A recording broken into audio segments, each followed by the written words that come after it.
नमस्कार विद्यार्थी मित्रांनो, स्वागत आहे आपलं नवनीत प्रबोधिनी या युट्यूब चॅनल वरती. तर बघा, तुम्ही हे पाहत असाल एस-एस-सी जी-डी अतिसंभाव्य प्रश्नसंच. म्हणजेच काय, तर आपले जी-डीचे हॉल तिकीट आलेले आहेत.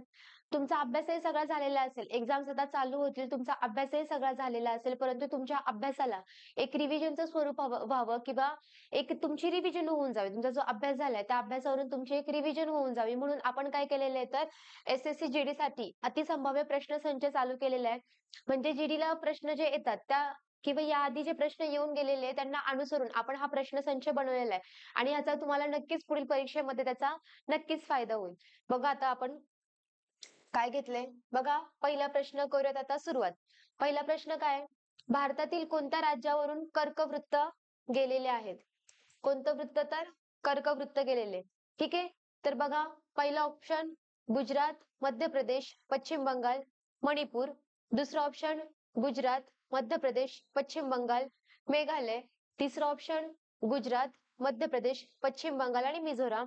आणि चौथा ऑप्शन गुजरात, मध्य प्रदेश, पश्चिम बंगाल आणि नागालँड. ठीक आहे. तर याचा आन्सर काय आहे, तर गुजरात, मध्य प्रदेश, पश्चिम बंगाल आणि मिझोराम या राज्यातून काय गेलेलं आहे आपलं या राज्यावरून काय गेलेलं आहे, तर कर्कवृत्त गेलेलं. तर बघा, भारतामध्ये कर्कवृत्त कोणकोणत्या राज्यांमधून जातं? ठीक आहे. तुम्हाला हे एवढेच नाही, एवढ्याच राज्यांवरून जात नाही, तर कर्कवृत्त बघा कोणत्या कोणत्या, त्याची तुम्हाला एक छोटीशी ट्रिक सांगते की ज्या ट्रिक्सनुसार तुम्ही लक्षात ठेवू शकता की भारतातील कोणत्या कोणत्या राज्यांवरून कर्कवृत्त गेलेले. बघा,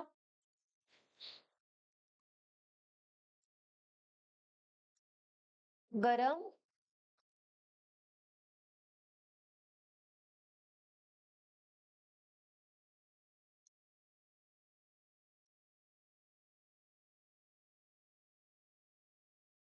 छ, झ, पत्र, म. ठीक आहे. गरम, छ, ज, पत्रम. किती झाले रे हे? आठ बघा. 3, 4, 5, 6, 7, 8. म्हणजे भारतातील एकूण 8 किती? एकूण 8 राज्यांमधून काय गेलेले आहे, तर कर्कवृत्त गेलेले. तर कोणते बघा? ग वरून काय रे? ग वरून येतं गुजरात. ग वरून कोणतं राज्य येतं? गुजरात राज्य. र वरून राजस्थान. ठीक आहे. म वरून मध्य प्रदेश. ठीक आहे. छ वरून कोणतं रे? छ वरून छत्तीसगड. त्यानंतर झ वरून कोणतं? झारखंड. प वरून पश्चिम बंगाल. त्यानंतर त्र वरून त्रिपुरा आणि म वरून कोणतं तरी हे मिझोराम. ठीक आहे.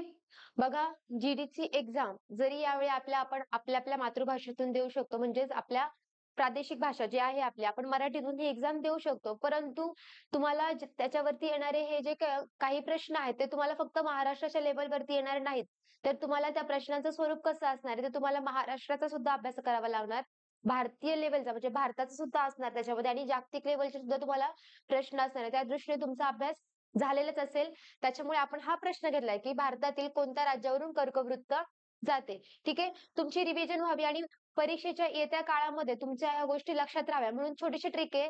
गरम, छ, ज, पत्रम. ठीक आहे. ग वरून गुजरात, र वरून राजस्थान, म वरून मध्य प्रदेश, छ वरून छत्तीसगड, झ वरून झारखंड, प वरून पश्चिम बंगाल, त्र वरून त्रिपुरा आणि म वरून मिझोराम. म्हणजेच काय, आता ह्या प्रश्नाचा आन्सर म्हणजेच एकूण 8 राज्यांमधून कर्कवृत्त जातं. तर भारतातील खाली ह्या प्रश्नाचं उत्तर काय, तर भारतातील कोणत्या राज्यांमधून कर्कवृत्त जातं, तर बघा, गुजरात, मध्य प्रदेश, पश्चिम बंगाल, मिझोराम. मणिपूर मधून जातं का, तर नाही. मेघालय मधून जातं का रे, तर नाही. मिझोराम मधून जातं का, हो, मिझोराम मधून जातात. नागालँड मधूनही जात नाही. म्हणजेच भारतातील 8 राज्यांवरून कर्कवृत्त जातं. ठीक आहे. बघू आता पुढचा क्वेश्चन. बघा, पुढचा प्रश्न काय आहे, तर कुंथलगिरी हे, ठीक आहे. पुढचा प्रश्न काय बघा, कुंथलगिरी हे दिगंबर पंथीय जैनांचे तीर्थक्षेत्र खालीलपैकी कोणत्या जिल्ह्यात आहे? ठीक आहे. हा महाराष्ट्र राज्य लेवलचा प्रश्न विचारला आणि हा महाराष्ट्रावरती प्रश्न आहे. तर बघा, कुंथलगिरी, ठीक आहे, आणि दिगंबर पंथीय. ठीक आहे. कुंथलगिरी हे जैनांचं तीर्थक्षेत्र आहे. जैन लोकांचं तीर्थक्षेत्र आहे हे कुंथलगिरी, की जे कोणत्या जिल्ह्यामध्ये येतं बघा, धाराशिव जिल्ह्यामध्ये. ठीक आहे, ऑप्शन काय बघा, धाराशिव, बीड, लातूर आणि हिंगोली. परंतु कुंथलगिरी हे जैन लोकांचं मंदिर कुठे येतं, तर ते धाराशिव जिल्ह्यामध्ये येतं. बघा, जैन लोकांचे दोन पंथ पडतात, एक तर दिगंबर आणि दुसरं श्वेतांबर. ठीक आहे, त्यांचे दोन पंथ पडतात, दिगंबर पंथ आणि श्वेतांबर पंथ. तर बघा, दिगंबर पंथ म्हणजे, श्वेतांबर पंथ म्हणजे काय, तर पांढरे जे सफेद कलरचा पांढरा वेश परिधान करणारे असतात त्यांना श्वेतांबर म्हणतात, आणि दिगंबर म्हणजे जे नग्न अवस्थेमध्ये असतात त्यांना दिगंबर पंथी असं म्हणतात. ठीक आहे, तर कुंथलगिरी या ठिकाणी कोणत्या पंथीयांचं तीर्थक्षेत्र आहे, तर तिथे दिगंबर पंथीयांचं तीर्थक्षेत्र आहे, हे लक्षात ठेवायचं. ठीक आहे, आणि कुंथलगिरी हे ठिकाण कोणत्या जिल्ह्यामध्ये आहे, तर ते धाराशिव ह्या जिल्ह्यामध्ये येतं. धाराशिव जिल्हा कोणत्या राज्यामध्ये येतो, तर तो महाराष्ट्र राज्यामध्ये येतो. ठीक आहे, आता बघूयात पुढचा प्रश्न काय आहे? बघा, तीज हा हिंदू सण खालीलपैकी कोणत्या देवतेस समर्पित केला जातो? ठीक आहे, कोणता सण विचारलाय? तीज. ठीक आहे, बघा, लक्ष्मी, सरस्वती, पार्वती आणि दुर्गा. तर ह्याचा आन्सर काय आहे? पार्वती. ठीक आहे, तीज हा हिंदू लोकांचा सण आहे. विवाहित स्त्रिया हा सण साजरा करतात. ते पार्वती देवीसाठी, पार्वती देवीची पूजा करतात किंवा पार्वती देवीला हा सण समर्पित करतात. हा सण राजस्थान झालं. ठीक आहे, राजस्थान, त्यानंतर बिहार, त्याच्यानंतर आपलं पंजाब, त्याच्यानंतर झारखंड इत्यादी राज्यांमध्ये हा सण साजरा केला जातो. ठीक आहे, आणि हा सण साजरा करताना, हा सण स्त्रिया साजरा करतात, आणि स्त्रिया हा सण कोणत्या देवतेस समर्पित करतात, तर हा पार्वती देवीस समर्पित करतात. ठीक आहे, कळलाय का रे क्वेश्चन? ठीक आहे, त्याच्यानंतर बघा पुढचा पुढचा प्रश्न काय? सँडल. सँडल हे सर्वोच्च शिखर कोणत्या द्वीपसमुद्रात आहे?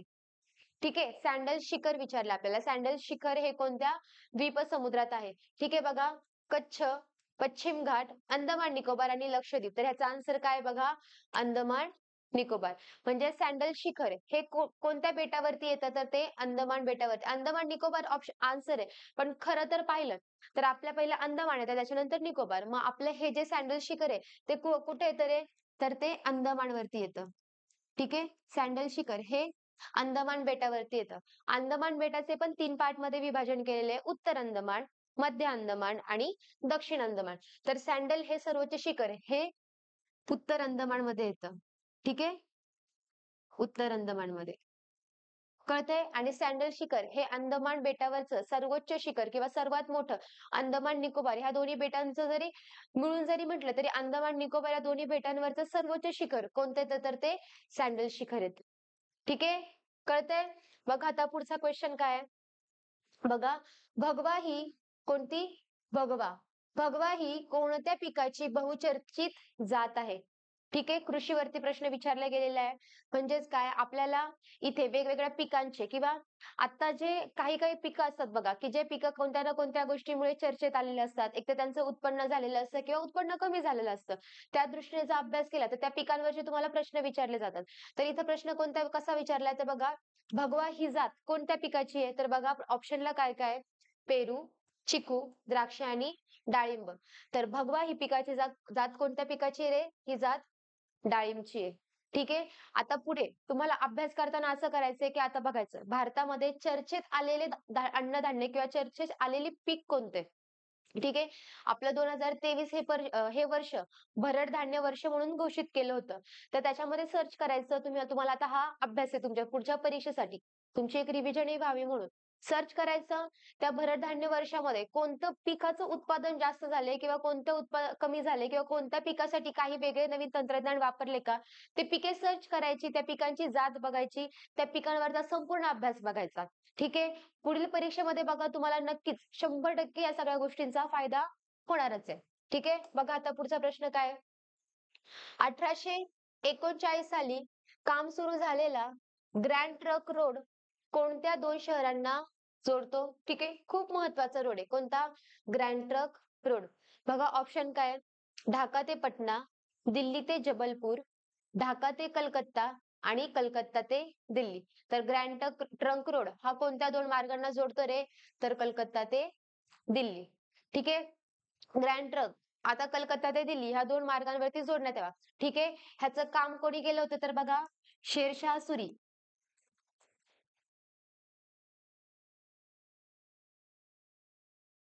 ठीक आहे. यांनी हे काम केलं होतं आणि त्यावेळेस ते इंग्रज अधिकारी कोण होते तर कोण होते तर लॉर्ड ऑकलंड.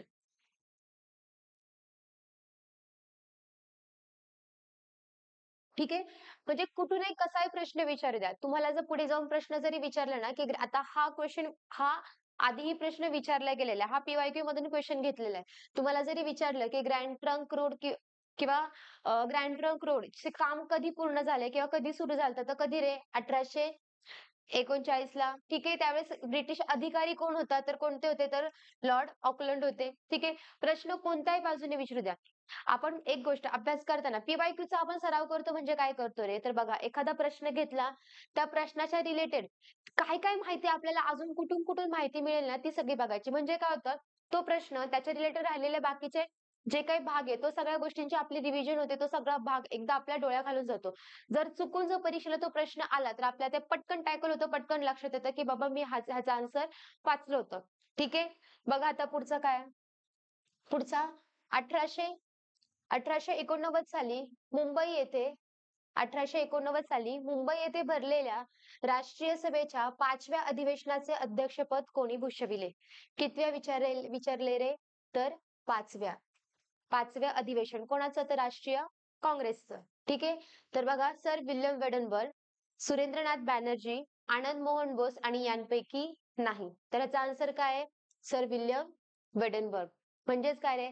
आपल्या राष्ट्रीय काँग्रेस. हा प्रश्न कशावरती विचारलाय? काँग्रेसवरती विचारलाय. ठीक आहे. तर बघा काँग्रेसची स्थापना कधी झाली रे? ठीक आहे. काँग्रेसची स्थापना. स्थापना कधी झालती? स्थापना झालती 1885 ला. ठीक आहे. काँग्रेसची स्थापना झालती 1885 ला. संकल्पना कोणाची होती? ॲलन ह्यूमची संकल्पना होती. इंग्रज अधिकारी होते ॲलन ह्यूम. त्यांची संकल्पना होती. त्यांनी स्थापना केली कशाची? तर राष्ट्रीय काँग्रेसची स्थापना केली. ठीक आहे. स्थापना केल्यानंतर त्याचं पहिलं अधिवेशन झालतं. ठीक आहे. पहिलं अधिवेशन सेम 1885 ला झालतं. कुठे झालतं पहिलं अधिवेशन? तर मुंबईला झालं होतं. ठीक आहे. पहिल्या अधिवेशनाचे काय विचारले जाऊ शकतात तुम्हाला अजून? अध्यक्ष विचारले जाऊ शकतात. ठीक आहे. पहिल्या अधिवेशनाचे अध्यक्ष कोण होते? तर बघा व्योमेशचंद्र बॅनर्जी. व्योमेशचंद्र बॅनर्जी. ठीक आहे. राष्ट्रीय काँग्रेसचं पहिलं अधिवेशन. पहिल्या अधिवेशनाला किती सदस्य उपस्थित होते रे? तर पहिल्या अधिवेशनाला एकूण 72 सदस्य उपस्थित होते. ठीक आहे. त्याच्यानंतर दुसरं अधिवेशन कधी झालं? दुसरं अधिवेशन झालं 1886 ला. दुसऱ्या वर्षी. तिसरं अधिवेशन झालं 1887. चौथं अधिवेशन कधी झालं? 1888 आणि त्याच्यानंतर 5वं अधिवेशन कधी झालं तर 1889 ला. ठीक आहे. कळतंय? बघा सेम ज्या वर्षी स्थापना झाली त्या वर्षीपासून अधिवेशनाला सुरुवात झाली होती. त्याच्यानंतर मध्ये गॅप नाहीये. त्याच्यामुळे पहिलं अधिवेशन कोणत्या वर्षी, दुसरं अधिवेशन, तिसरं, चौथं, 5वं, 6वं, 7वं हे तुमच्या व्यवस्थित लक्षात राहू शकतं. का तर अधिवेशनामध्ये गॅप नाहीये. 1885 पासून सलग प्रत्येक वर्षी एक अधिवेशन होत आलेले आहेत. ठीक आहे. बघा आता दुसऱ्या अधिवेशनाचे अध्यक्ष कोण होते रे? तर दुसऱ्या अधिवेशनाचे अध्यक्ष होते बघा दादाभाई नौरोजी. दादाभाई नौरोजी. ठीक आहे. तिसऱ्या अधिवेशनाचे कोण होते बघा? बदरुद्दीन तय्यबजी. बदरुद्दीन तय्यबजी. ठीक आहे. यांची अजून एक खासियत आहे बदरुद्दीन तय्यबजी यांची. पहिले मुस्लिम अध्यक्ष, राष्ट्रीय काँग्रेसचे पहिले मुस्लिम अध्यक्ष म्हणून जरी प्रश्न आला तर त्याचा आन्सर काय येऊ शकतं तुमचं हे? बदरुद्दीन तय्यबजी. ठीक आहे. त्याच्यानंतर बघा त्याच्यानंतर चौथ्या अधिवेशनाचं कोण आहे? तर जॉर्ज ह्यूल. कोण आहे? George Yule. आणि 89चं कोण आहे? Sir William Wedderburn. Sir William Wedderburn. ठीक आहे. कळलं तुम्हाला? बघा तुम्हाला अधिवेशन करायची त्याच्यानंतर त्या अधिवेशनाचं ठिकाण सुद्धा बघायचंय. पहिलं अधिवेशन झालं मुंबईला. ठीक आहे. त्याच्यानंतर दुसरं कुठे झालं? दुसरं झालं कलकत्ता. ठीक आहे. त्याच्यानंतर तिसरं कुठे झालं? मद्रास. त्याच्यानंतर अलाहाबाद. त्याच्यानंतर मग 5वं कुठं झालं तर 5वं परत मुंबईला झालं. ठीक आहे. हे असे तुम्हाला एक प्रश्न पाहिला, त्या प्रश्नाच्या रिलेटेड तुम्हाला सगळ्या गोष्टींचा अभ्यास करायचा आहे. ठीक आहे. राष्ट्रीय काँग्रेसवरती आपल्याला प्रश्न आला होता. काय आलता तर 1889च्या अधिवेशनाचे अध्यक्ष विचारले होते. ते अध्यक्ष कोण आहेत? William Wedenberg. राष्ट्रीय काँग्रेसची स्थापना 1885 ला मुंबई येथे झाली होती. पहिल्या अधिवेशनाला 72 सदस्य उपस्थित होते आणि पहिल्या अधिवेशनाचे अध्यक्ष कोण होते तर व्योमेशचंद्र बॅनर्जी होते. दुसरं अधिवेशन 1886 कलकत्ता, त्याचे अध्यक्ष होते दादाभाई नौरोजी. तिसरं अधिवेशन 1887 ला मद्रासमध्ये झालं, त्याचे अध्यक्ष होते बद्रुद्दीन तय्यबजी. चौथं अधिवेशन 1888 ला झालेलं अलाहाबादमध्ये, त्याचे अध्यक्ष होते जॉर्ज हुल.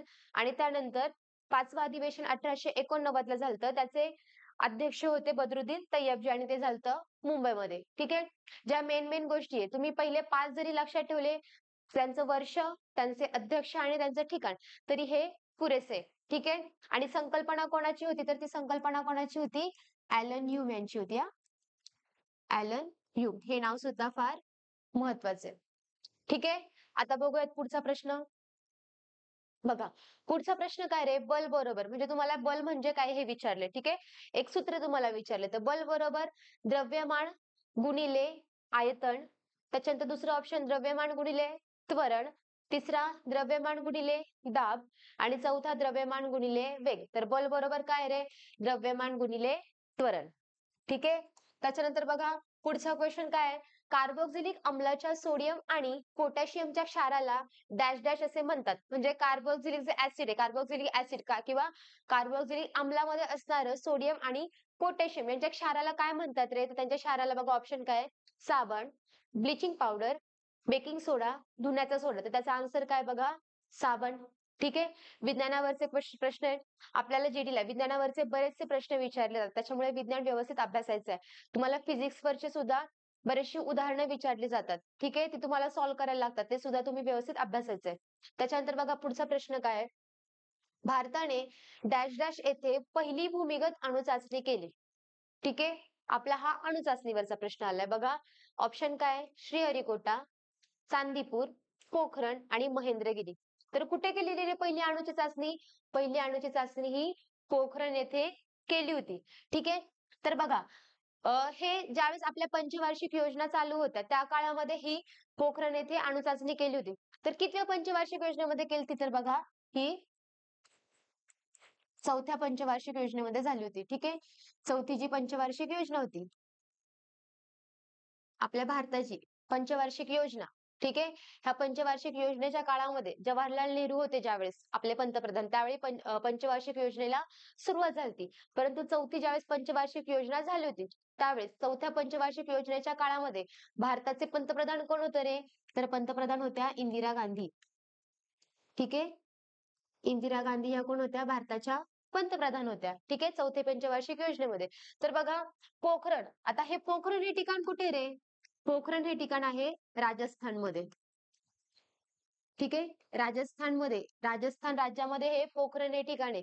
जिथे आपला संपूर्ण वाळवंटी प्रदेश येतो, ज्या ठिकाणी मानवी वस्ती नाहीये, त्या ठिकाणी ही अणुचाचणी करण्यात आली होती. ठीक आहे. त्याला नाव काय देण्यात आलेलं रे?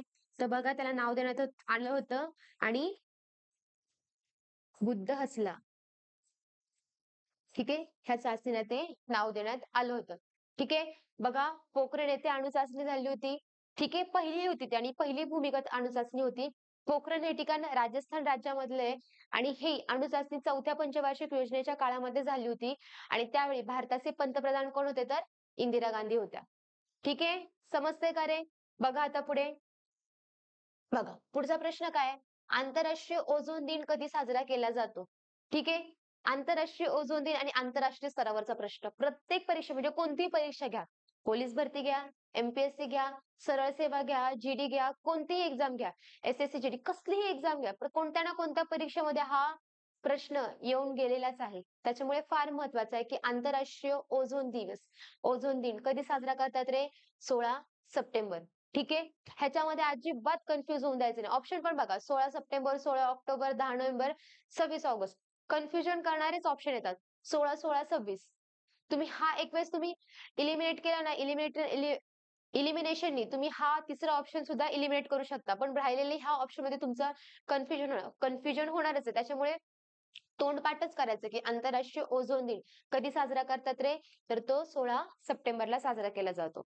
ठीक आहे. पुढचा प्रश्न बघा. पुढे काय आहे?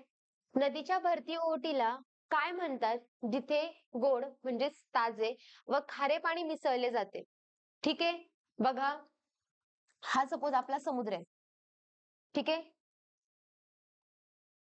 हा समुद्र आहे. ठीक आहे. इकडनं समुद्राच्या लाटा वगैरे येतात. हा आपला समुद्र आहे इकडं. ठीक आहे. हिथून एखादी नदी वाहत आलेली आहे. हिथून सपोज एखादी नदी वाहत आलेली आहे आणि हा काय? हा आपला समुद्र म्हणूयात आपण ह्याला. ही काय तर एक नदी आहे. ठीक आहे. इकडनं नदीचं पाणी पाणी समुद्राला मिळते आणि हा आपला समुद्र सुद्धा इथून आहे. ठीक आहे. ज्यावेळी भरती येते, समुद्राला ज्यावेळेस भरती येते, भरती आल्यानंतर काय होतं रे? पाणी मोठ्या प्रमाणात जोरात ते पाणी येतं. तर भरती आल्यानंतर हे पाणी काय होणार? इथपर्यंत नदीच्या मुखापर्यंत आतमध्ये जाणार. ठीक आहे. नदीकडून जे पाणी येतं, नदीचं पाणी गोड असतं आणि समुद्राचं पाणी खारं पाणी असतं. ठीक आहे. ज्यावेळेस भरती येते त्यावेळेस हे पाणी असं आतमध्ये जाणार. समुद्राचं पाणी नदीच्या मुखात जेथपर्यंत जातं, सपोज आपण म्हटलं इथपर्यंत समुद्राचं पाणी आलंय. ठीक आहे. समुद्राचं पाणी नदीच्या मुखात जेथपर्यंत जातं त्या भागाला काय म्हणतात रे? त्या भागाला म्हणतात खाडी. कळतंय? म्हणजे बघा, हा आपला समुद्र आणि ही नदी आहे. समुद्राला ज्यावेळेस भरती आली, भरती आल्यानंतर ते पाणी नदीच्या इथपर्यंत घुसले. त्याच्यामुळे ह्या नदीच्या एवढ्या भागाला आपण काय म्हणणार? तर ह्या भागाला आपण काय म्हणणार? खाडी असे म्हणणार. कळतंय? ठीक आहे. मग बघा, ह्या प्रश्नाचं उत्तर काय आहे? पुळण येणार आहे का रे? नाही. पुळण म्हणजे काय? बीच. बीच येणार आहे का? नाही. खाडी, सरोवर आणि जलाशय. ह्याचं उत्तर काय येणार आहे बघा? खाडी येणार आहे. कळतंय? नदीच्या भरती ओहोटीच्या काळामध्ये समुद्राचं पाणी नदीच्या मुखात जेथपर्यंत जातं त्या भागाला काय म्हणतो आपण? तर खाडी असे म्हणतो. ठीक आहे. कळतंय? बघा आता पुढचा प्रश्न काय आहे? बघा, मोहेंजोदडो येथे सापडलेली मोठी टाकी डॅश डॅश होती. ठीक आहे. आता मोहेंजोदडो हे ठिकाण कुठे आहे रे? मोहेंजोदडो हे ठिकाण सध्या पाकिस्तानमध्ये, आपल्या सिंधू नदीच्या काठावरती सिंधू संस्कृतीमध्ये येतं. कोणतं ठिकाण हे? मोहेंजोदडो ठिकाण. ठीक आहे. ज्यावेळी आपण अभ्यास करतो, तुम्हाला हडप्पा संस्कृती बघायची. हडप्पा संस्कृतीवरती खूप मोठ्या प्रमाणामध्ये प्रश्न विचारले जातात. म्हणजेच काय रे? तुम्हाला प्राचीन इतिहास खूप महत्वाचा आहे. प्राचीन इतिहास, मध्ययुगीन इतिहास, जीडी साठीचा आवडता विषय इतिहासातला. तुमचा भारताचा प्राचीन भारत, मध्ययुगीन भारत यावरती मोठ्या प्रमाणावरती प्रश्न येऊन गेलेले आहेत. तुम्ही जर बाजारात बघा, आता जीडी वरती बरेचसे पुस्तकं आलेले आहेत. तुम्ही ती पुस्तकं बघू शकता किंवा टीसीएस, आयबीपीएस पॅटर्न नुसार अगोदर फक्त एसएससी जीडीच नाही, पण बाकीच्या ज्या ज्या एक्झाम्स आपल्या टीसीएस आणि आयबीपीएस घेतात, ते जरी तुम्ही पाहिले ना, तरी त्याच्यामध्ये सर्वात जास्त इतिहासावरती जर प्रश्न म्हणाले तर ते प्राचीन आणि मध्ययुगीन इतिहासावरती मोठ्या प्रमाणात विचारले जातात. त्याच्यामुळे त्याच्यावरती जास्त अभ्यास करा. तर बघा, मोहेंजोदडो येथे सापडलेली टाकी म्हणजे त्या टाकीचा आकार विचारलाय तुम्हाला. त्या टाकीचा आकार कसा होता बघा? चौकोनाकृती, त्रिकोणी, पंचकोनी आणि आयताकृती. तर कसा होता बघा? त्या टाकीचा आकार कसा होता? आयताकृती होता. ठीक आहे. पुढे बघा, सायमन कमिशन मध्ये किती भारतीय सदस्य होते? ठीक आहे. हा सुद्धा एक आपला गा गांधीयुगीन काळामधला प्रश्न विचारला गेलेला आहे. सायमन कमिशन मध्ये किती भारतीय सदस्य होते? ऑप्शन बघा, 2, 7, 0 आणि 3. तर बघा, सायमन कमिशन मध्ये किती भारतीय व्यक्ती होते? तर बघा, 0. म्हणजे एकही भारतीय नव्हता. ठीक आहे. म्हणजेच काय रे? एकही नाही. एकही भारतीय सदस्य त्याच्यामध्ये नव्हता. ठीक आहे.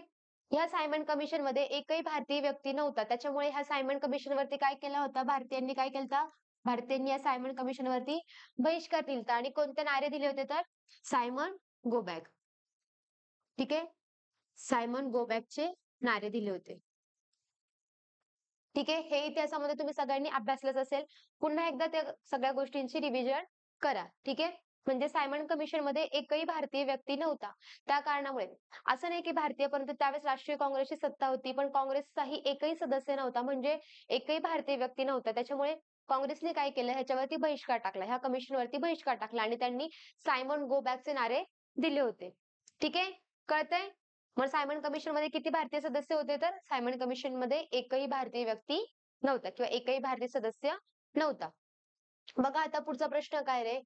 बाउल लोकसंगीत खालीलपैकी कोणत्या राज्यामधील आहे? ठीक आहे. नाव पण बघा कसे बाऊल, वाटी. बघा, बाऊल लोकसंगीत खालीलपैकी कोणत्या राज्यातील आहे? पहिला ऑप्शन पश्चिम बंगाल, दुसरा गुजरात, तिसरा छत्तीसगड आणि चौथा त्रिपुरा. तर कुठले रे हे? पश्चिम बंगाल मधले. ठीक आहे. गुगलला जरी गेलात ना तुम्ही, बाऊल लोकसंगीत असं जरी टाकलं ना तरी तुम्हाला येईल. असं एक तंबोरा टाईप त्यांचं एक एक वाद्य आहे. ते वाद्य घेऊन ते लोक असं डान्स करत असतात किंवा ते गीत म्हणत असतात. तुम्ही बघा गुगलला पण थोडी सर्च केलं का तुम्हाला ते भेटेल. पश्चिम बंगालचे हे लोकसंगीत आहे. ठीक आहे. आता हा प्रश्न बघा. अंडर 19 क्रिकेट विश्वचषक 2024 विजेता देश कोणता? ठीक आहे. करंट वरचा क्वेश्चन आलाय. ठीक आहे. करंट वरचा क्वेश्चन आहे. अंडर 19 काय? आपला हा विश्वचषक वर्ल्ड कप वरचा क्वेश्चन आहे अंडर 19 चा. ठीक आहे. बघा, भारत, ऑस्ट्रेलिया, दक्षिण आफ्रिका आणि इंग्लंड. ठीक आहे. तर त्याचा विजेता देश कोणता आहे रे? तर विजेता देश आहे ऑस्ट्रेलिया. ठीक आहे. आत्ताच याच महिन्यामध्ये झालेली आपली अंडर 19 विश्वचषकची स्पर्धा. फायनल कोणामध्ये झालती रे? तर फायनल झालती ऑस्ट्रेलिया आणि इंडियामध्ये. ठीक आहे. ऑस्ट्रेलिया आणि इंडियामध्ये फायनल झालती आणि विजेता देश कोणता झालाय? तर विजेता देश हा ऑस्ट्रेलिया झाला. ठीक आहे. बघा, याच्याबद्दलची थोडी आपण माहिती पाहूयात. अंडर 19 विश्वचषकची सुरुवात. ठीक आहे. अंडर 19 विश्वचषकची सुरुवात किंवा हे खेळण्यास सुरुवात कधी झालती रे? 1988 पासून त्याची सुरुवात झाली. ठीक आहे. पहिला विजेता देश कोणता आहे? ऑस्ट्रेलिया. म्हणजे ही स्पर्धा सुद्धा पहिल्यांदा कोणी जिंकली होती तर ती ऑस्ट्रेलियाने जिंकली होती. सर्वात जास्त विजेता देश कोणता आहे? भारत. म्हणजे सर्वात जास्त ही स्पर्धा विजेती किंवा ही सर्वात जास्त कोणत्या देशाने ही स्पर्धा जिंकली तर ती आपल्या भारताने जिंकली. त्याच्यामुळे ही फार महत्वाचा प्रश्न आहे हा पण. ठीक आहे. त्यानंतर बघा, भारताने मग किती वेळा जिंकलाय रे विश्वचषक हा? तर भारताने 5 वेळा हा विश्वचषक जिंकलाय. किती वेळा? 5 वेळा जिंकलाय. मग ऑस्ट्रेलियाने किती वेळा जिंकलाय? तर ऑस्ट्रेलियाने 4 वेळा हा विश्वचषक जिंकला आहे. ठीक आहे. या वर्षी जर आपण जिंकलो असतो तर आपला 6वं वर्ष झालं असतं. म्हणजे 6 वेळा आपण जिंकलो असतो. परंतु दुर्दैवाने या वर्षीचा विश्वचषक कोणी जिंकलाय? तर ऑस्ट्रेलियाने जिंकलाय आणि ऑस्ट्रेलियाने आतापर्यंत 4 वेळा तो जिंकलाय आणि आपण भारतीयांनी किती वेळा जिंकलाय? तर तो 5 वेळा जिंकलाय. ठीक आहे. अंडर 19 विश्वचषक 2024 फायनल भारत विरुद्ध ऑस्ट्रेलिया यांच्यात झाला. अंडर 19 विश्वचषक 2024 विजेता देश हा ऑस्ट्रेलिया ठरलाय. ठीक आहे. अंडर 19 चा विश्वचषक सुद्धा ऑस्ट्रेलिया ठरलेला आहे आणि आपला भारताचा विश्वचषक तो सुद्धा ऑस्ट्रेलियानेच जिंकलेला आहे. ठीक आहे. त्याचा फायनल सुद्धा इंडिया वर्सेस ऑस्ट्रेलियात झाला होता. ठीक आहे. पुढचा प्रश्न बघा. चंद्रावर उतरणारा जपान हा कितवा देश ठरलाय? ठीक आहे. हा प्रश्न सुद्धा कशावरती आलेला आहे रे? हा प्रश्न सुद्धा करंट वरचा क्वेश्चन आहे. ठीक आहे. करंट अफेअरचा आहे. ठीक आहे. बघा, चंद्रावर उतरणारा जपान हा कितवा देश ठरलाय? पहिला ऑप्शन तिसरा, दुसरा ऑप्शन चौथा, पाचवा आणि 6वा. तर चंद्रावर उतरणारा जपान हा कितवा देश ठरलाय? तर जपान हा 5वा देश ठरलाय. ठीक आहे. बघा, आता काय, चंद्रावर यशस्वी लँडिंग करणारे 5 देश म्हणजे 5 देशांनी चंद्रावरती लँडिंग केलं. तर पहिला देश कोणता? दुसरा देश कोणता? आणि कोणत्या देशाने कधी केलेलं? त्यानंतर त्यांचं ते नाव काय होतं? त्या मोहिमेचं नाव. ठीक आहे. ते पण आपण आता बघूयात. बघा, पहिल्यांदा चंद्रावर लँडिंग करणारा पहिला देश कोणता ठरलाय रे? Soviet Russia. ठीक आहे. 1959 साली. आणि त्यांचं मोहिमेचं नाव काय होतं? त्यांच्या मोहिमेचं नाव होतं लुना 2. ठीक आहे. ही नावं सुद्धा फार महत्वाची. तुम्हाला जर फक्त जर नावावरून विचारलं की लुना 2 हे मोहीम, हे कोणाची मोहीम होती किंवा कोणत्या देशाने ही मोहीम राबवली होती? तर ती कोणत्या देशाची होती? सोव्हिएत रशियाची. ठीक आहे. दुसरा देश कोणता आहे? अमेरिका. 1966 ला आणि त्यांचं नाव काय होतं मोहिमेचं? अपोलो 11. ठीक आहे. तिसरा देश चीन 2013 साली आणि त्यांच्या मोहिमेचं नाव काय होतं? चांग-ई 3. ठीक आहे. चांग-ई 3. चौथा देश कोणता रे? 2023 मध्ये भारत, ज्याचं नाव होतं चंद्रयान 3. आपल्या सर्वांसाठी खूप अभिमानास्पद गोष्ट होती ती. 2023 साली आपल्या भारताने चंद्रावरती ज्यावेळेस लँड झाला होता, आपल्या भारताचं आणि नाव काय होतं? तर चंद्रयान 3 होता. ठीक आहे. आणि 2024 ला जपान त्याचं स्लिम मून मिशन. ठीक आहे. त्या मोहिमेचं नाव काय होतं? Slim moon mission. हे 5 देश आहेत ज्यांनी चंद्रावरती यशस्वी लँडिंग केली आहे. ठीक आहे. बघा, चंद्राच्या दक्षिण ध्रुवावर यशस्वी उतरणारा भारत हा जगातील पहिला देश आहे. ठीक आहे, फार महत्वाचं. आता चंद्रावरती यशस्वीरित्या सगळ्यांनीच या 5 देशांनी आपण पाहिले की या 5 देशांनी यशस्वीरित्या लँडिंग केलेली आहे. परंतु चंद्राच्या दक्षिण ध्रुवावरती लँडिंग करणारा पहिला देश कोणता आहे रे? तर पहिला देश कोणता आहे? हा आपला भारत आहे. ठीक आहे, हे लक्षात ठेवायचं.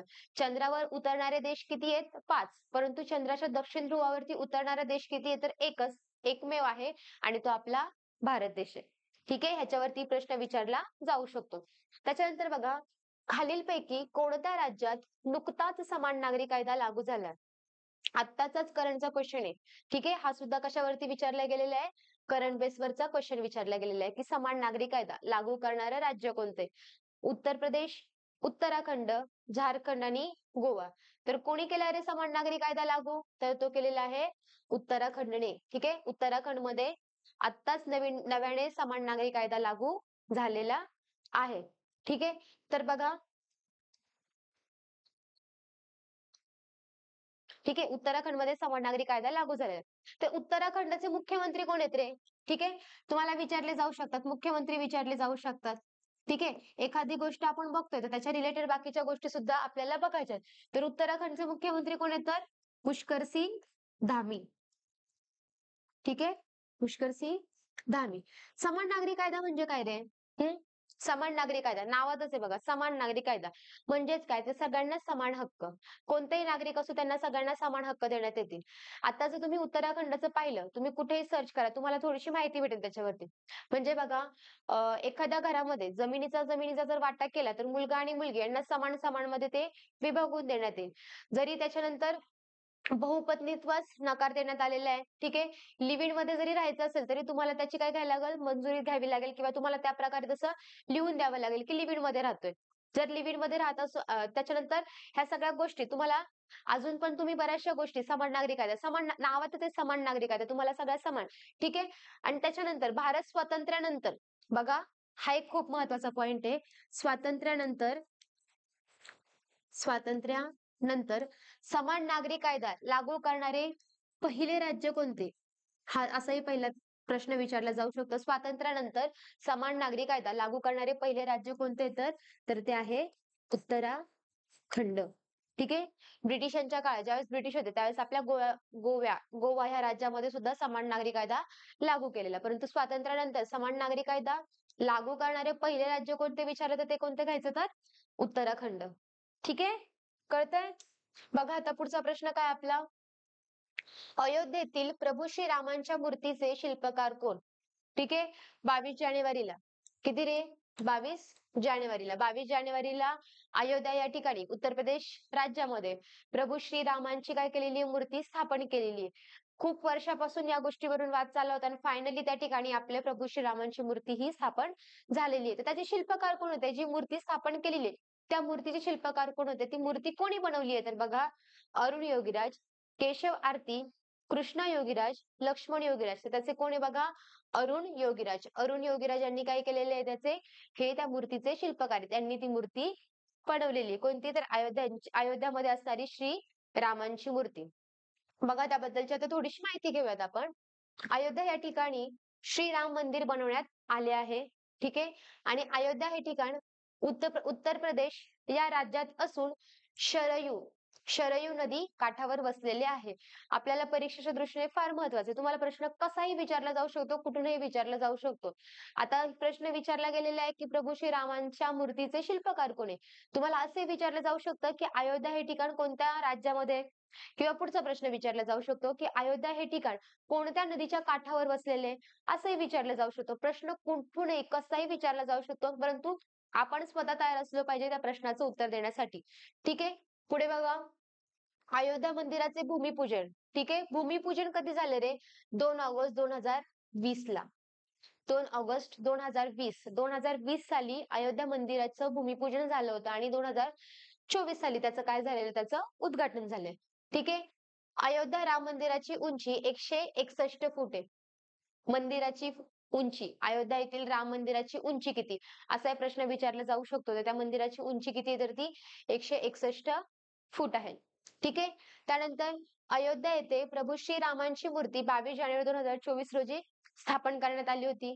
ठीक आहे. पुढचा बघा काय आहे? कॅनडा देश 22 जानेवारी हा दिवस अयोध्या राम मंदिर दिन म्हणून साजरा करणार आहे. अयोध्या राम मंदिर दिन म्हणून साजरा करणार आहे. फार महत्वाची गोष्ट आहे. आपल्या देशामध्ये एखाद्या मंदिराची स्थापना केलेली आहे आणि त्या मंदिराची स्थापना दिन हा बाहेरचा देश साजरा करतोय. म्हणजे बघा आपल्यासाठी किती मोठी आणि किती अभिमानास्पद गोष्ट असणार आहे. ठीक आहे. त्याच्यामुळे परीक्षेलाही प्रश्न विचारला जाऊ शकतो. असं नाही की तुम्ही जे लोक जीडीची एक्झाम देतात त्यांनीच हे लेक्चर पाहावं असं काहीही नाहीये. एखादा पोलीस भरती करणारा किंवा एखादा सरळ सेवेची तयारी करणारा विद्यार्थी सुद्धा हे लेक्चर्स पाहू शकतो किंवा एखादा एमपीएससी करणारा विद्यार्थी सुद्धा हे लेक्चर्स पाहू शकतो. त्याला सुद्धा पुढील परीक्षेसाठी याचा नक्की फायदा होणार आहे. हे सगळे आपले करंट बेसवरचे क्वेश्चन्स आहेत. त्याच्यामुळे तुम्ही कोणतीही परीक्षा द्या, कोणतंही क्षेत्र असेल, तुम्हाला या सगळ्या गोष्टींचा नक्कीच फायदा होणार आहे. ठीक आहे. मग बघा कॅनडा हा देश तुम्हाला विचारला जाऊ शकतो. ह्या देशाचं नाव तुम्हाला लक्षात ठेवायचंच आहे. कॅनडा हा देश आणि कोणता दिन त्यांनी साजरा करण्याचं ठरवलंय तर अयोध्या राम मंदिर दिन म्हणून. ठीक आहे. त्यानंतर बघा अयोध्या रेल्वे स्टेशनचे नाव बदलून अयोध्या धाम असे ठेवण्यात आले आहे. ठीक आहे. ज्यावेळेस राम मंदिरांची आपल्या श्रीरामांची मूर्ती तिथे स्थापन करण्यात आली होती, मंदिराचं उद्घाटन करण्यात येणार होतं. त्याच काळामध्ये तिथे असणाऱ्या रेल्वे स्टेशनचं नाव बदलण्यात आलं होतं आणि त्याचं नाव काय ठेवण्यात आलं रे? तर अयोध्या धाम असे नाव ठेवण्यात आले. ठीक आहे. हा सुद्धा एक महत्वाचा क्वेश्चन आहे. ठीक आहे. त्याला आयएमपी मार्क केलं तरी तुम्ही चालेल. अयोध्या विमानतळाचे नाव काय ठेवण्यात आले? म्हणजे अयोध्यामध्ये जे विमानतळ आहे त्या विमानतळाचं नाव सुद्धा बदलण्यात आलं. तर त्या विमानतळाचं नाव काय ठेवलंय? महर्षी वाल्मिकी आंतरराष्ट्रीय विमानतळ. ठीक आहे. तुम्हाला कन्फ्युज करण्यासाठी ह्या 2 मध्ये प्रश्न विचारला जाऊ शकतो. एक तर रेल्वे स्टेशनचं नाव आणि दुसरं कशाचं तर विमानतळाचं नाव. लक्षात ठेवायचं रेल्वे स्टेशनचं नाव म्हटलं की तो अयोध्याधाम घ्यायचं आणि विमानतळाचं नाव विचारलं तर ते काय घ्यायचंय? महर्षी वाल्मिकी. ठीक आहे. ह्या दोन्ही क्वेश्चन मध्ये अजिबात कन्फ्युज व्हायचं नाही. तुम्हाला बघा, एक प्रश्न विचारलाय परंतु एका प्रश्नावरती तुम्हाला किती माहिती दिलीये. त्या प्रत्येक माहितीवरती किंवा प्रत्येक लाईनवरती सुद्धा तुम्हाला प्रश्न विचारला जाऊ शकतो. त्याच्यामुळे येणारा प्रश्न कसाही असू दे, मी तयार आहे का? हे आधी स्वतःला विचारायचं, की मी तयार आहे का? त्याचं उत्तर जर हो आलं, तर यश मिळवण्यापासून तुम्हाला कोणीही थांबवू शकणार नाही. ठीक आहे. पुढे बघा आता निवडणूक आयोग 2024 चा ब्रँड अँबॅसेडर कोण आहे? ठीक आहे. आता ज्या आपल्या आगामी निवडणुका होणार आहेत. ठीक आहे. आगामी आपल्या निवडणुका आहेत. त्या निवडणुकीचा ब्रँड अँबॅसेडर कोण आहे? असा निवडणुकीचा ब्रँड अँबॅसेडर निवडतात. प्रत्येक वर्षी कोणाला तरी कोणाची ना कोणाची निवड करतच असतात. 2024 चा ब्रँड अँबॅसेडर कोण आहे रे? बघा सचिन तेंडुलकर, रणबीर कपूर, आयुष्मान खुराना आणि राजकुमार राव. तर 2024 निवडणूकचा कोण आहे? तर तो आहे राजकुमार राव. ठीक आहे. बघा आता निवडणूक आयोगाने ह्याच्यावरची म्हणजे निवडणूक आयोग आता ज्या निवडणुका होणार आहे म्हणजे निवडणूक आयोग काय करतं त्याचं एखादं चिन्ह करतं किंवा एखादं बोध वाक्य तयार करतं त्या निवडणुकीसाठीच एखाद्या व्यक्तीला त्याचा ब्रँड अँबॅसेडर म्हणून निवडतं. तर बघा पण थोडीशी त्या निवडणूक आयोगाबद्दलची थोडीशी माहिती घेऊयात. बघा निवडणूक आयोगाने 2024च्या लोकसभा निवडणुकीसाठी लोगो आणि टॅगलाईनचे अनावरण केलेले आहे. हे बघा हा आहे त्याचा निवडणुकीसाठीचा लोगो. ठीक आहे. आता ज्या आगामी निवडणुका होत आहेत आपल्या 2024च्या लोकसभेच्या त्यांच्यासाठीचा हा काय त्याचा लोगो आहे. तुम्हाला लक्षात राहावा म्हणून लोगोचा सुद्धा फोटो ऍड केलाय. ठीक आहे. टॅगलाईन काय रे? चुनाव का पर्व देश का गर्व. टॅगलाईन काय? चुनाव का पर्व देश का गर्व. याच्यामध्ये तुम्ही हे बघू शकता लोगो मध्येच दिलेले आहे. चुनाव का पर्व देश का गर्व ही टॅगलाईन फार महत्वाची टॅगलाईन सुद्धा. ठीक आहे. त्याच्यानंतर निवडणूक आयोगाचे सध्याचे कोण आहे आयुक्त कोण आहे मुख्य निवडणूक आयुक्त कोण आहे तर राजीव कुमार आणि हे कितवे आहेत तर हे 25वे आहेत. ठीक आहे. मुख्य निवडणूक आयुक्त सुद्धा लक्षात ठेवायचे. ठीक आहे. त्यानंतर आता हे मुख्य निवडणूक आयोग हे कोणाचे आहेत रे? निवडणूक आयोगाचे भारतीय निवडणूक आयोगाचे. परंतु महाराष्ट्राचे निवडणूक आयोगाचे आयुक्त कोण आहेत बघा महाराष्ट्राचे मुख्य निवडणूक आयुक्त कोण आहे? यूपीएस मदान. बऱ्याच मुलांचे कन्फ्युजन होतं की महाराष्ट्राचे आयुक्त कोण आणि भारताचे आयुक्त कोण. तर नेहमी लक्षात ठेवायचं भारताचे आयुक्त कोण येतात सध्याचे राजीव कुमार आणि महाराष्ट्राचे कोणते तर यूपीएस मदान. हे दोन्ही नावं लक्षात ठेवायचे कन्फ्युजन होऊ द्यायचं नाहीये. त्यानंतर निवडणूक आयोग 2024 चा ब्रँड अँबॅसेडर कोण आहे तर राजकुमार राव हा आहे. ठीक आहे. त्याच्यानंतर बघा आता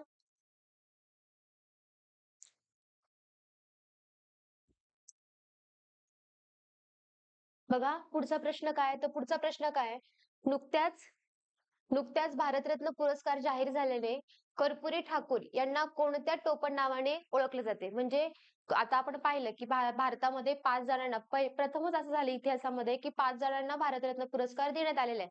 त्यातले कर्पूरी ठाकूर हे सुद्धा भारतरत्न विजेते आहेत. तर त्यांना सुद्धा भारतरत्न प्रदान केले आहे. तर त्यांना कोणत्या टोपण नावाने ओळखतात? हा प्रश्न विचारला गेलेला आहे. तर बघा ऑप्शन काय? पहिला जननायक, दुसरा लोकनायक, तिसरा देशनायक आणि चौथा राजनायक. तर कर्पूरी ठाकूर यांना कोणत्या नावाने ओळखतात? तर जननायक या टोपण नावाने त्यांना ओळखले जाते. ठीक आहे. तर बघा कर्पूरी ठाकूर यांच्याबद्दल आपण थोडीशी माहिती बघूयात. बघा कर्पूरी ठाकूर यांना मरणोत्तर भारतरत्न पुरस्कार जाहीर झालेला आहे. ठीक आहे. त्यांना मरणोत्तर भारतरत्न जाहीर झालेला आहे याच वर्षीचा. त्यांना मरणोत्तर भारतरत्न देण्यात येणार आहे किंवा आता येणार आहे. पण तो जाहीर कधी झालाय? तर बघा दिनांक 24 जानेवारी 2024 रोजी कर्पूरी ठाकूर यांची 100वी जयंती असून सरकारने ही मोठी घोषणा केली. ठीक आहे. त्यांच्या 100व्या जयंतीनिमित्त सरकारने त्यांना भारतरत्न देण्याची घोषणा केलेली. आता भारतरत्न हा असा कोणत्याही साध्या व्यक्तीने देता येतो का रे? तर नाही. आता हे कर्पूरी ठाकूर, आता बघा कर्पूरी ठाकूर हे बिहार राज्याचे काय होते? तर माजी मुख्यमंत्री होते. म्हणजेच काय रे? त्यांनी मुख्यमंत्री पदावरती असताना काम केलेले. आणि तिथे त्यांना नावही आपण पाहिलं की कोणत्या टोपण नावाने ओळखतात? तर जननायक म्हणून. त्यांना जननायक या नावाने ओळखतात. म्हणजेच त्यांनी खूप महत्त्वाचे, खूप अद्भुत कार्य केले असणारच आहे. ठीक आहे. त्यामुळेच त्यांच्या 100व्या जयंतीनिमित्त भारत सरकारने त्यांना कोणता पुरस्कार जाहीर केलाय? तर त्यांना भारतरत्न हा पुरस्कार जाहीर केलाय. ठीक आहे. आणि त्यांना जननायक या टोपण नावाने ओळखतात. ही आपण कर्पूरी ठाकूर यांच्याबद्दलची थोडीशी माहिती बघितली. आत्ताचे भारतरत्न पुरस्कार विजेते जे 5 व्यक्ती आहे, त्या 5ही व्यक्तींची नावं लक्षात ठेवा. ठीक आहे. त्यांचे जन्मस्थान कुठे किंवा त्यांनी कोणत्या क्षेत्रामध्ये काम केलेले त्यांचे क्षेत्र लक्षात ठेवा. हे 5ही व्यक्ती खूप महत्त्वाचे आहे. कारण भारतामध्ये आत्तापर्यंतच्या इतिहासामध्ये 5 जणांना याआधी कधीही भारतरत्न देण्यात आला नव्हता. ह्याच वर्षी एकूण 5 जणांना भारतरत्न पुरस्कार देण्यात आलेला आहे. त्याच्यामुळे ही माहिती फार महत्त्वाची आहे. त्याच्यामुळे हे 5ही व्यक्ती तुम्हाला तोंडपाठ ठेवावेच लागणार आहेत. ठीक आहे. पुढचा प्रश्न बघा.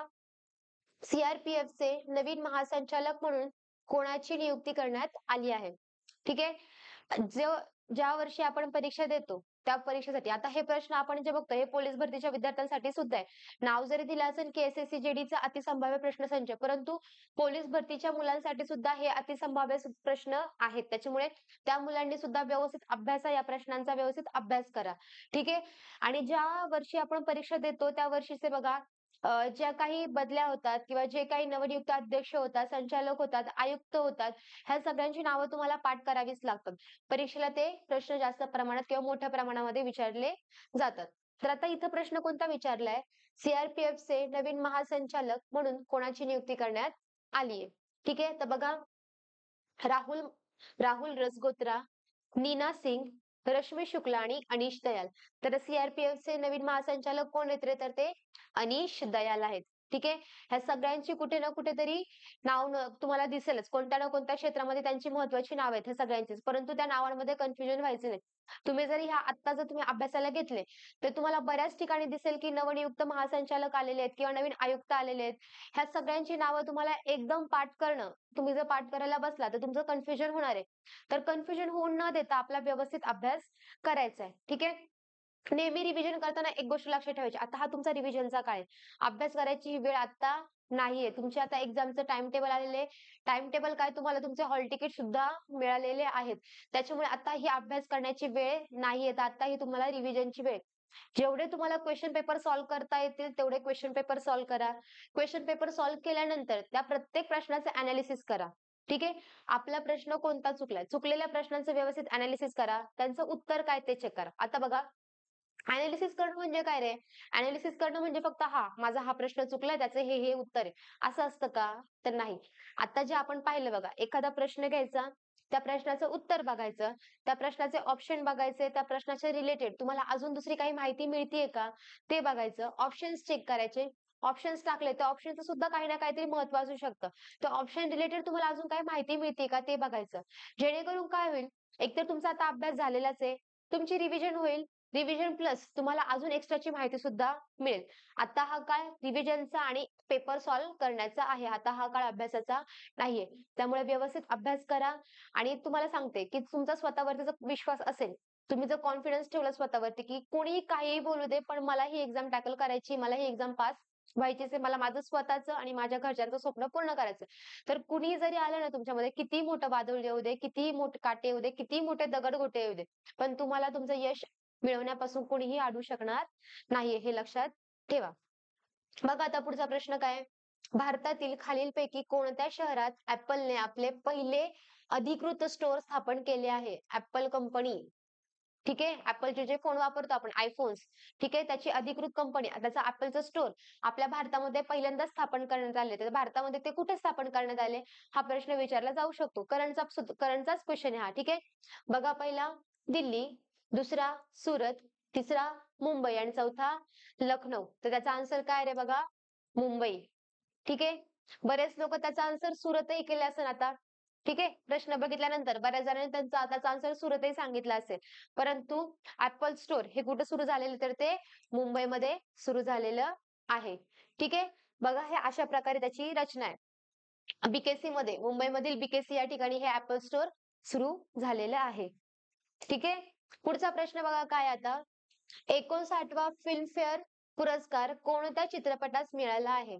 ठीक आहे. चित्रपटांवरती अवॉर्ड्सचा पुरस्कारांवरचा हा प्रश्न आहे. एक भारतरत्न पाहिला आणि हा दुसरा आलेला आता हा फिल्मफेअर चित्रपट सृष्टीमध्ये कोणत्या चित्रपटासाठी हा फिल्मफेअर पुरस्कार मिळालेला आहे? बघा ऑप्शन काय आहे? डंकी, 12th फेल, ॲनिमल आणि जोर. तर हा चित्रपटाचा सर्वोत्कृष्ट चित्रपट फिल्मफेअर मधला सर्वोत्कृष्ट चित्रपट हा पुरस्कार कोणाला मिळाला आहे? तो 12th फेल या चित्रपटाला मिळालेला आहे. ठीक आहे. ब्लॉकबस्टर वरती धुमाकूळ घातलेली या चित्रपटाने. सगळ्यांना तुमच्यातले कितीतरी जण हा चित्रपट बघून प्रेरित झाले असेल, की एखादी सर्वसामान्य घरातून आलेली व्यक्ती आय-पी-एस पर्यंत हो जाते आणि ती व्यक्ती आय-पी-एस होते, तर आपण का नाही होऊ शकत? आणि खरं तर हे असे चित्रपट येणं खूप गरजेचं आहे. आणि आजकालच्या काळासाठी तर असल्या ह्या गोष्टी किंवा हे असे चित्रपट येणं फार गरजेचं आहे आणि फार महत्वाचं आहे. का तर आता काय होतं, मुलांना सगळ्या चैनीच्या गोष्टींची मुलांना त्याची भूल पडलेली असते. मुलं त्या गोष्टीकडे जास्त आकर्षिले जातात. मुलांना अभ्यास म्हटले की मुलांना कंटाळा येतो, मुलांना झोप येते. मुलं अभ्यास म्हटले की नकोच म्हणतात. नाही मला अभ्यास नाही करायचा. मुलं आता आपण जर बघतो आपल्या ह्याच्यामध्ये बरीच युवा पिढी काय आपल्या भारतामध्ये युवा पिढी जास्त आहे रे. युवा जे आहेत ते लोकं जास्त आहेत. परंतु आपल्याच भारतातील बरीचशी युवा पिढी ही वाईट गोष्टीकडे वळली जातीये. तर त्यांना वाईट गोष्टीकडे वळू न देता किंवा जर वाईट गोष्टीकडे वळाले, तर त्यांना चांगल्या गोष्टीकडे कसे आणायचे? तर त्या मुलांना खरंच हे असे चित्रपट येणं फार महत्वाचं आहे.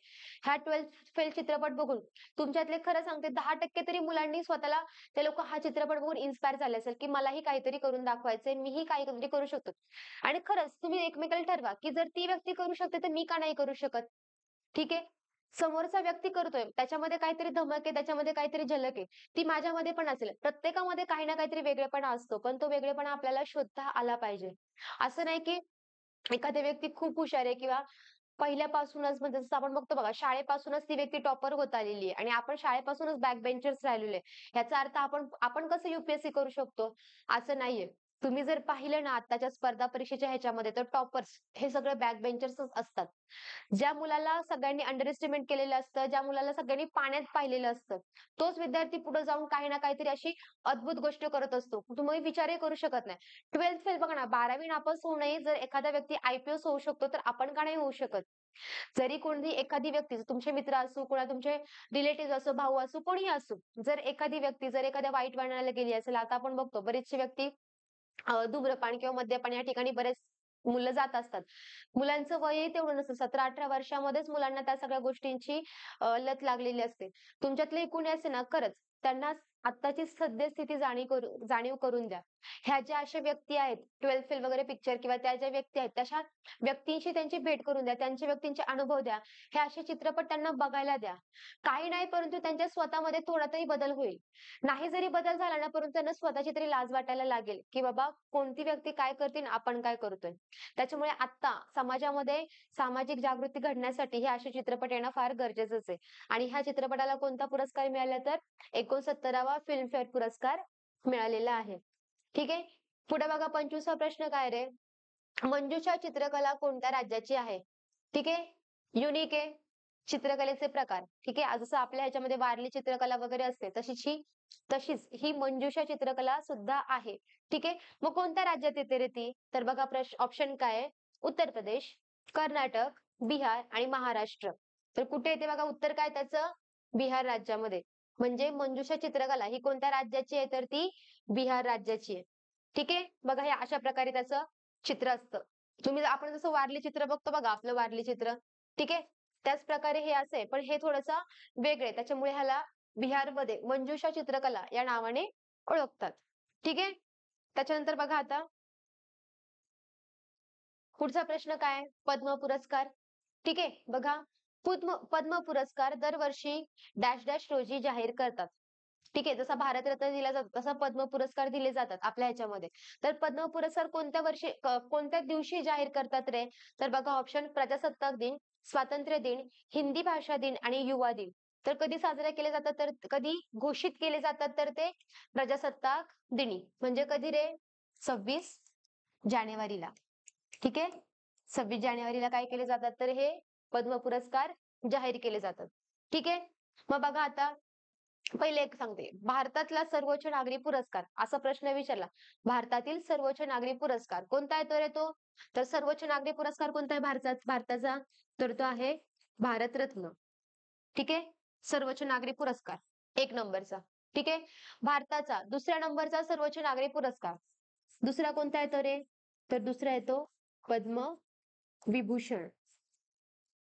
ठीक आहे, मग पद्मविभूषण आहे, तिसरा कोणता येणार आहे? तिसरा येतो पद्मभूषण. ठीक आहे, तिसरा येतो पद्मभूषण आणि चौथा कोणता येतो? तर चौथा येतो पद्मश्री. ठीक आहे, हे तुम्हाला लक्षात ठेवायचंय, तुम्हाला विचारला जाऊ शकतो. सर्वोच्च नागरी पुरस्कार हा प्रश्न तर बऱ्याच वेळा येऊन गेलेला आहे, परंतु जर विचारलं द्वितीय क्रमांकाचा भारतातील सर्वोच्च नागरी पुरस्कार कोणता आहे? तर तो कोणता आहे? तर पद्मविभूषण. हे लक्षात ठेवायचं बघा, सर्वोच्च भारतरत्न, दुसरा पद्मविभूषण, तिसरा पद्मश्री आणि तिसरा पद्मभूषण आणि चौथा पद्मश्री. ठीक आहे, तर हे पद्म पुरस्कार, ठीक आहे, पद्म पुरस्कारामध्ये पद्मविभूषण, पद्मभूषण आणि पद्मश्री हे तीनही पुरस्कारांचा काय होतो? समावेश होतो. आणि हे तिन्ही पुरस्कार कधी जाहीर केले जातात? तर ते 26 जानेवारीला म्हणजेच आपल्या प्रजासत्ताक दिनी हे जाहीर केले जातात. तर बघा 2024 साठी 132 किती रे? 132 पुरस्कार जाहीर केले गेलेले. ठीक आहे, म्हणजे 132 लोकांना पद्म पुरस्कार जाहीर केलेले आहेत. मग ते कसे विभागून गेलेले आहेत? तर बघा पद्मविभूषण. ठीक आहे, पद्मविभूषण किती जणांना मिळालंय रे? पद्मविभूषण 5 जणांना, पद्मभूषण 17 जणांना आणि पद्मश्री हे 110 जणांना देण्यात आलेलं आहे. ठीक आहे, आपल्या भारतामध्ये वेगवेगळ्या क्षेत्रांमध्ये महत्वाची कामगिरी करणाऱ्या व्यक्तींना हे पुरस्कार दिले जातात. पद्मविभूषण 5, पद्मभूषण 17 आणि पद्मश्री 110. तोंडपाठच करायची. ही संख्या तुमची तोंडपाठच असायला हवी आहे. ठीक आहे, त्यानंतर पुढे बघा काय दिलंय. यावर्षी 132 पुरस्कारांमधून 30 महिलांना पद्म पुरस्कार मिळालेला आहे. 132 पुरस्कार तर जाहीर झालेले आहेत, परंतु त्या 132 पुरस्कारांमधून महिलांसाठी किती पुरस्कार जाहीर झालेले आहेत रे? तर किती महिलांसाठी पुरस्कार जाहीर झालेत? तर तीस एकूण 30 महिलांना हे पद्म पुरस्कार जाहीर झालेले आहेत. तुम्हाला पद्मविभूषण किती, पद्मभूषण किती आणि पद्मश्री किती ह्यांचे आकडे तुम्हाला हे तोंडपाठ करावेच लागणार आहेत. ठीक आहे, दिवसही लक्षात ठेवा. आपला प्रजासत्ताक दिनी हे पद्म पुरस्कार जाहीर केले जातात. ठीक आहे, सर्वोच्च पुरस्कार भारतरत्न, दुसरा पद्मविभूषण, तिसरा पद्मभूषण आणि चौथा पद्मश्री. हा क्रम सुद्धा लक्षात ठेवा. मग आता पुढचा प्रश्न काय आहे? भारतीय जलद गती गोलंदाज मोहम्मद शमी यांना कोणत्या पुरस्काराने गौरविण्यात आले? ठीक आहे, आपले भारतीय क्रिकेटपटू आहेत. ठीक आहे, बेस्ट बॉलर, आपले बेस्ट बॉलर आहेत ते. ठीक आहे, त्यांना कोणत्या पुरस्काराने गौरविण्यात आले? बघा, पहिला मेजर ध्यानचंद खेलरत्न पुरस्कार, दुसरा भारतरत्न पुरस्कार, तिसरा पद्मश्री पुरस्कार आणि चौथा अर्जुन पुरस्कार. तर त्यांना कोणत्या पुरस्काराने गौरवण्यात आले रे? तर अर्जुन पुरस्काराने. ठीक आहे, मोहम्मद शमी आपण बघितलं आता जो आपला विश्वचषक झाला, वर्ल्ड कप क्रिकेटचा जो वर्ल्ड कप झाला, त्या वर्ल्ड कप मध्ये खूप अद्वितीय कामगिरी त्यांनी निभावलेली आहे. आपण बघितलं त्यांची बॉलिंग किती भारी त्यांनी बॉलिंग केली होती. त्या कार्यासाठी त्यांच्या त्या अद्वितीय कामासाठीच त्यांना हा अर्जुन पुरस्कार जाहीर झालेला आहे. आणि पहिलेच क्रिकेटर आहेत ते असे की ज्यांना अर्जुन पुरस्कार जाहीर झालेला आहे. म्हणजे अर्जुन पुरस्कार जाहीर झालेले पहिले क्रिकेटर कोण आहेत? तर ते मोहम्मद शमी आहेत. ठीक आहे, त्यांचा जीवनकाळ जरी पाहिला आपण तर किती खडतर प्रवासातून ते गेलेले आहेत. आपण बघितले त्यांच्या आयुष्यामध्ये सुद्धा किती अपडाऊन्स आले होते. त्याच्यामधून सुद्धा उभारून त्यांनी एवढे मोठं कार्य केलेलं आपल्या भारतासाठी ते क्रिकेट खेळलेत. ठीक आहे. त्याच्यानंतर बघा पुढचा प्रश्न काय आहे? मुघल साम्राज्याचा संस्थापक बाबर यांचा मृत्यू केव्हा झाला होता? ठीक आहे. आपल्या ह्याच्यामध्ये वेगवेगळ्या ह्यांचं वेगवेगळ्या साम्राज्याचं आपल्या ह्याच्यावरती राज्य करून गेले भारतावरती. तर मुघल साम्राज्य, तर त्या मुघल साम्राज्याचा संस्थापक, ठीक आहे. मुघल साम्राज्याचा संस्थापक कोण? असा प्रश्न विचारला जाऊ शकतो. तर तो कोण आहे रे? बाबर आहे. ठीक आहे. बाबरचा मृत्यू कधी झालता? तर बघा 1530, 1531, 1528 आणि 1529. तर बाबरचा मृत्यू कधी झालेला? तर 1530 मध्ये मुघल साम्राज्याचा संस्थापक बाबर यांचा काय झालता? तर मृत्यू झाला होता. ठीक आहे. पुढचा प्रश्न बघा. मेजर ध्यानचंद्र खेलरत्न पुरस्काराची रोख रक्कम, पुरस्कारासाठी जी रोख पुरस्कार रक्कम दिली जाते ती किती आहे? ठीक आहे. बघा आता 15 लाख रुपये, 25 लाख रुपये, 20 लाख आणि 10 लाख. तर मेजर ध्यानचंद्र खेलरत्न पुरस्काराची रोख रक्कम किती दिली जाते रे? तर ती 25 लाख रुपये दिली जाते. ठीक आहे. आता त्या पुरस्काराबद्दलची आपण थोडीशी माहिती घेऊयात. बघा मेजर ध्यानचंद्र खेलरत्न पुरस्कार सुरुवात कधी झाली रे? 1992 ला त्याची सुरुवात झाली. ठीक आहे. त्याचं पूर्वीचं नाव काय होतं बघा? पूर्वी त्याचं राजीव गांधी, पूर्वी या पुरस्काराचं नाव राजीव गांधी खेलरत्न पुरस्कार होतं. परंतु नंतर त्याचं नाव बदलून त्याचं नाव काय ठेवण्यात आलं होतं? तर मेजर ध्यानचंद खेलरत्न पुरस्कार असं ठेवण्यात आलेलं. ठीक आहे. पुरस्काराची रक्कम किती आहे? 25 लाख रुपये आणि पदक हे दिलं जातं. ठीक आहे. 25 लाख रुपये आणि त्यांना त्यांचं ते पदक दिलं जातं. त्याच्यानंतर पुरस्कार कोणाच्या हस्ते दिला जातो किंवा कोण हा पुरस्कार प्रदान करतं? तर राष्ट्रपतीद्वारे हा पुरस्कार प्रदान केला जातो. कोणता पुरस्कार? मेजर ध्यानचंद खेलरत्न पुरस्कार. ठीक आहे. त्याच्यानंतर मेजर ध्यानचंद खेलरत्न पुरस्कार विजेती पहिली व्यक्ती कोणती आहे रे? तर पहिली व्यक्ती आहे विश्वनाथ आनंद.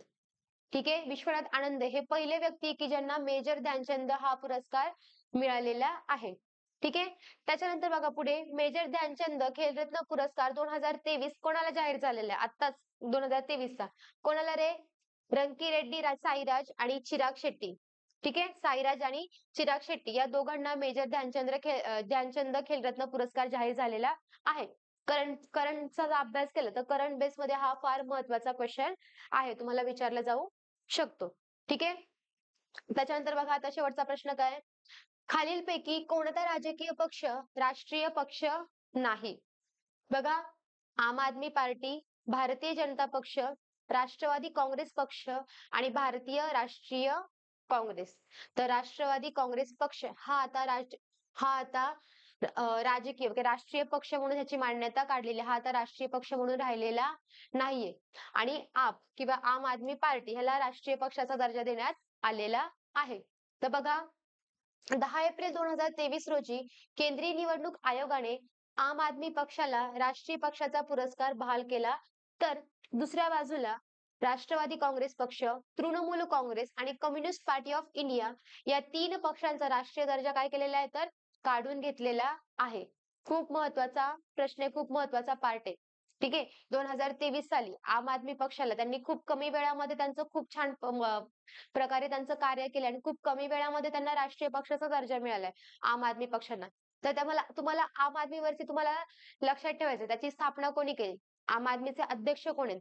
त्याच्यानंतर आम आदमी पक्षाचं चिन्ह कोणते? ह्या सगळ्या गोष्टी तुम्हाला लक्षात ठेवायच्या आहेत.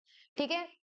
आता बघा मग 3 पक्षांचा राष्ट्रीय पक्षाचा दर्जा काढून घेतलाय आणि एका पक्षाला तो दर्जा देण्यात आलेला आहे. मग सध्या प्रश्न विचारला जाऊ शकतो की सध्या भारतामध्ये किती राष्ट्रीय पक्ष आहेत?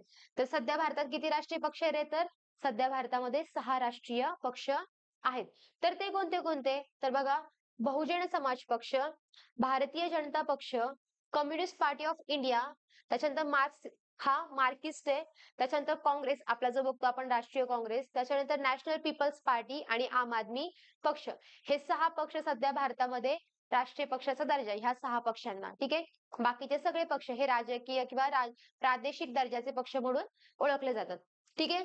आपण हे 30 क्वेश्चन बघितले. 30 क्वेश्चनची आपण सिरीज घेतलेली. जरी तुम्ही SSC चा अभ्यास करत असाल किंवा अभ्यास करत जरी नसाल, तुमचा एखादा मित्र किंवा मैत्रीण पोलीस भरतीचा जरी अभ्यास करत असेल, सरळ सेवेचा जरी अभ्यास करत असेल, तरी हे प्रश्न तुमच्यासाठी खूप महत्वाचे करंट बेसचे सगळे क्वेश्चन्स टाकलेले त्याच्यामध्ये. ठीक आहे. आणि तुम्ही जर SSC-GDचा आता तुमची एक्झाम असेल, तर महत्त्वाचं तुम्हाला मॅथ्स करायचंय. ठीक आहे. गणित बुद्धिमत्ता तुम्हाला विचारलं जातं त्याच्यामध्ये. त्याच्यानंतर प्राचीन मध्ययुगीन भारताचा इतिहास हा खूप महत्त्वाचा आणि खूप आवडता विषय SSC-GDसाठी. त्याच्यावरती 100% एक ना एक तरी प्रश्न हा विचारलाच जातो. ठीक आहे. करंट बेसचा अभ्यास करताना भारतीय लेव्हलचे आता झालेल्या वेगवेगळ्या काय करायचे आपल्याला ज्या काही स्पर्धा होतात, ठीक आहे. त्या स्पर्धा वगैरे त्या तुम्हाला त्या स्पर्धा बघायच्या, त्या स्पर्धेचे विजेते बघायचं कोण आहे, स्पर्धा कुठे झाल्यात, या सगळ्या गोष्टी किंवा भारतामधल्या नद्या वगैरे ह्या सगळ्या गोष्टी तुम्हाला पाठ करायच्याच आहे. त्यांचा तुम्हाला अभ्यास करायचाच आहे. ठीक आहे. हे होतं आजचं आपलं लेक्चर. आम्ही तुमच्यासाठी नेहमीच आहोत. आपले जे होतकरू सगळे मुलं आहेत, अभ्यासू मुलं आहेत, त्या मुलांसाठी आपण प्रत्येक वेळी काही ना काहीतरी करतोय. आपण ही आपली पहिलीच खरं तरी प्रश्नसंचाची ही सीरीज आपण पहिल्यांदाच सुरू करतोय. तर बघा, तुम्हाला जर कोणत्या प्रश्नामध्ये किंवा डाऊट असेल किंवा परीक्षेच्या दृष्टीने काही डाऊट असेल, तर नक्की कमेंट्स करून विचारा. तुम्हाला तुमच्या प्रश्नांचं निरसन हे आम्ही नक्कीच करू. जेवढं आमच्या प्रतीने तुमच्या प्रश्नांचं उत्तर देता येईल, तेवढं आम्ही नक्कीच देण्याचा प्रयत्न करू. ठीक आहे? बघा, हे लेक्चर्स तुमच्या मित्र-मैत्रिणींना नक्की शेअर करा आणि तुम्हाला जर लेक्चर आवडलं, तर लाईक आणि कमेंट करायला अजिबात विसरू नका. धन्यवाद.